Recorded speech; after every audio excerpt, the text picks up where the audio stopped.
Imagine discovering the political movement you support is secretly harboring its own worst enemies. Oh, man. That just completely scrambles your sense of who is actually on your team, doesn't it? Right. I mean, you wake up and realize the person standing next to you might be fighting a completely different, much darker war. And over the last few weeks, we watched this exact nightmare play out in real time. Yeah, it's been wild. Both sides of the political aisle were basically forced to face some, incredibly uncomfortable realities about the extremes lurking in their own ranks. Take what just happened in Maine, for example. Oh, the oyster farmer. Exactly. Graham Platter. So he's an oyster farmer, a military veteran, and a far-left Democratic candidate for the state Senate. He checks all the progressive boxes. But then, suddenly, photos drop showing him with a Nazi SS insignia tattooed right across his chest. Wow, and his excuse was, well, it was something else. Yeah, he immediately scrambles to a tattoo parlor to cover it up with a wolf design. And he claims he got it while he was drunk in Croatia and just, he had no idea what the symbol actually meant. Which sent the left into an absolute tailspin. I mean, you had massive political figures like Bernie Sanders deciding to stand by him. Wait, really? Yeah, progressive commentators were actively tying themselves in knots. They were arguing they'd rather support a candidate with a, quote, regrettable tattoo than back a mainstream politician who supports overseas military actions they oppose. They just tried to rationalize the extreme. But, the political right didn't get to just sit back and watch because they got hit with their own earthquake almost at the exact same time. Right. The White House nominee. Yeah, Paul Ingratiato. So his private text messages get leaked to the public. And in these texts, he isn't just hinting at extreme views. He flat out brags about having a Nazi streak. Yeah, that's just, you can't ignore that. Not at all. He casually drops racial slurs in a group chat and literally types the words, "I don't mind being a scumbag" from time to time. And, I mean, the reaction there was swift, right? The nomination was immediately pulled. It was, but the damage was already done. Exactly. It sparked this massive, blazing firestorm about tolerance. Like, how much edgelord extremist behavior should a political movement tolerate from its own people just because they happen to hate the same political opponents? And that brings us to our mission for today's deep dive. We are exploring a stack of articles, Wikipedia pages, and podcast transcripts to unpack this massive ideological tug-of-war happening inside the American right now. And just to be super clear here, we aren't taking sides or endorsing any of these viewpoints. Right, absolutely not. We are just neutrally reporting on the sources. We want to understand how the definition of conservatism is fracturing, and we're looking at the clash between two major voices who represent totally different visions. On one side, you have Ben Shapiro, who is, the quintessential voice of traditional free market conservatism, and on the other side, Batya Ungar-Sargon. Batya is such a fascinating figure in this stack of sources. She's a former liberal who now describes herself as a MAGA leftist. Which sounds like a total contradiction, honestly. It does, but what she means is that she leans left on populist economics, like she wants heavy government intervention to protect the working class, but she aligns with the Magie movement on cultural issues. She is the perfect foil to Shapiro's traditional hands-off approach. So let's start right where those recent scandals left us, policing the boundaries. When the extreme voices pop up in your own camp, how do you handle them? Well, if you ask Ben Shapiro, his answer is brutally pragmatic. You must ruthlessly condemn bad behavior in your own ranks. You cannot look the other way. You have to clean house. Exactly. He argues that if you tolerate what he calls the crazies just because they're effective at attacking the left, you accidentally hand them the steering wheel of your entire movement. Yeah, I think of it kind of like a leaky boat. Oh, how so? Well, if you ignore a small hole just because it's on your side of the boat, eventually the whole ship sinks. You can't just pretend the water isn't coming in. That is a perfect analogy, because it highlights the long-term cost of short-term alliances. Shapiro points out that the vast majority of American voters are normies. They live in the middle. Right. They're worried about paying their mortgage, not internet drama. Exactly. They do not like extreme, toxic, edgelord behavior. If a party embraces the crazies, they alienate those normal voters and they lose elections. What's really wild to me, though, is that Batya actually agrees with Shapiro on kicking out the extremists, but she gets there from a completely different angle. Yeah, she makes this really sharp distinction between modern cancel culture and basic moral hygiene. Right. She points out that cancel culture is bad when innocent people get fired, like for a clumsy tweet from 10 years ago, but firing actual literal racists. That's just protecting the soul of your movement. You don't purge the extremes to appease your political enemies. You do it so you can still look at yourself in the mirror. Yeah. And, the fight over who belongs in the movement naturally bleeds right into the fight over what the movement actually stands for economically. Oh, big time. This is the biggest tug of war happening right now. Because the Republican Party spent 40 years worshiping at the altar of the free market, right? But now, suddenly, we're seeing this massive populist pivot toward tariffs and protectionism. Grossly driven by Donald Trump's policies, yeah. And this is where Batya and Shapiro completely crash into each other. They're looking at the exact same trade policies and seeing two totally different realities.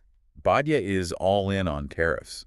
She views them as this Swiss Army knife that solves multiple problems at once. Yeah, she thinks it forces companies to behave better. Right, but let's dig into the mechanics of that.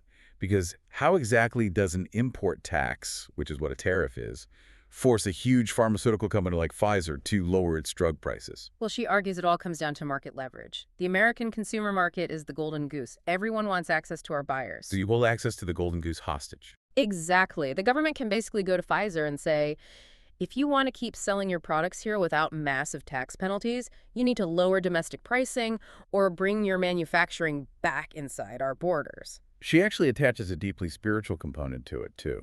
She says bringing manufacturing back restores the dignity and self-esteem of the American working class.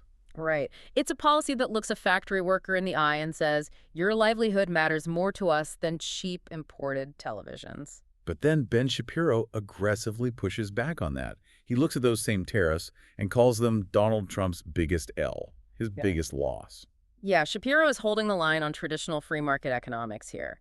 To him, a tariff isn't a Swiss Army knife. It is simply a tax paid by the American consumer. Right, because if you slap a 20% tariff on foreign steel, the foreign country doesn't actually pay that tax. Nope. The American company importing the steel pays it. And then they pass that cost directly on to you, the citizen, when you buy a car or a washing machine. So you're basically subsidizing one small group of factory workers. Imagine finding out your millions of regular people is secretly funding the government's massive spending addiction. And Shapiro brings up some pretty serious statistics shocking realization when you actually look at the math. He points out that the economy is fundamentally humming along. Imagine for a second that you have a savings Unemployment account. is sitting at 4.4%.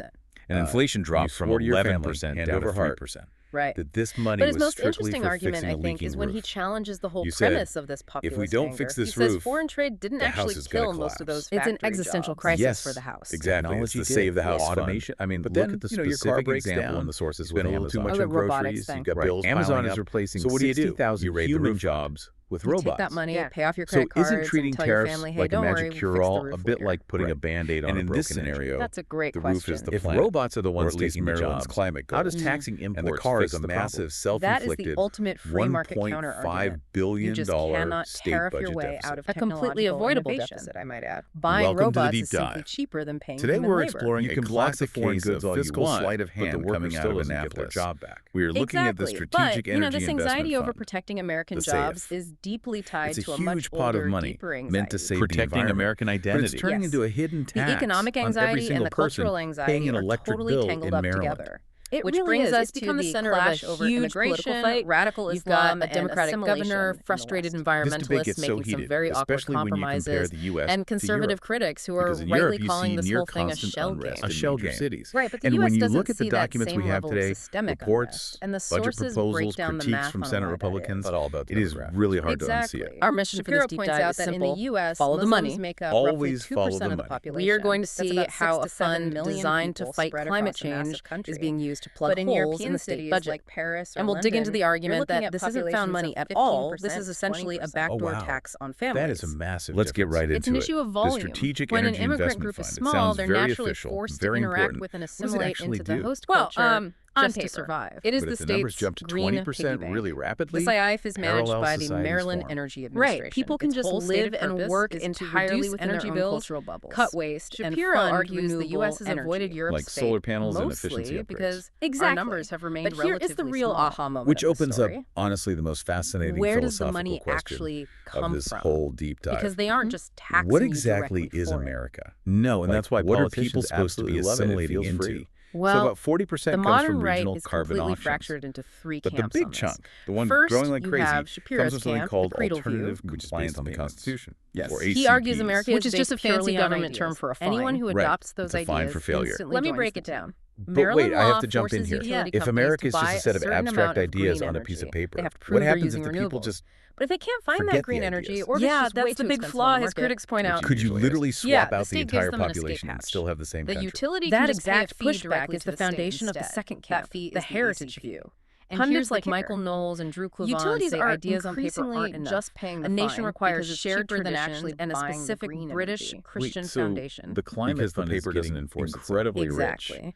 And then you Precisely have Batya because with the green energy mandates economic are failing. view. Precisely. She argues It that is a American completely assimilation works perverse uniquely incentive. well because The high government cost made the of mandates immigrating so aggressive and the market is specifically so selects for distorted people who want that to power participate companies in are just capitalism. writing They come checks here to to the work. state Right. instead of going But she green. notes a And modern the stats on concern. this are just The U.S. staggering. is currently They at a are. record high In of 2022, 16%. this revenue was foreign-born $77 million. 16%. By 2025, it How jumped did we to get there? $365 It traces back to the million. 1965 Hart-Celler Wow. Act. From 77 It scrapped the million old to quota 365 system and million in prioritized 3 family years. Right, so now the reunification, state which has this totally changed the massive demographic accidental trajectory. pot And of for gold. Batya, It's supposedly bringing in for that green massive projects. volume of foreign But remember, workers that money didn't just inevitably fall out of the undercuts sky. American The wages, utility which companies hurts paid the those exact fines. working class people And do you she think wants to those protect. massive Right. corporations The just conservative eat that movement is cost just out of a the goodness of their messy, hearts? active Oh, battlefield absolutely right not. now. They pass Populist every economics are single penny clashing of with that free onto the market customer. values, Exactly. and It the shows up definition of right on your American electric identity bill. is So completely you, up for the everyday grabs. And for you ratepayer, listening, this are matters. paying for the utilities These internal failure debates to meet shape a the government policies that mandate. dictate the price The of the state goods you collects your buy money, and the social drops it in the fabric of safe the and neighborhoods says, you live in. Look at all this The cash we ideas have that for the win climate. these fights Which become brings us to the tomorrow's raid. laws. Exactly. So Because that money I wanna is definitely leave you with not this to mull staying in the over. climate fund. If Not both sides anymore. of the Enter political Governor spectrum are Wes fracturing Moore. from within His over administration extreme is voices staring and down a changing projected demographics, $1.5 will the future of American billion politics look budget less like deficit. 2 big unified tents $1.5 and more billion. like a dozen You splintered can't just camps ignore a forced hole to that deep. negotiate You can't. every single issue? And when because government things are overspends definitely to that changing. degree,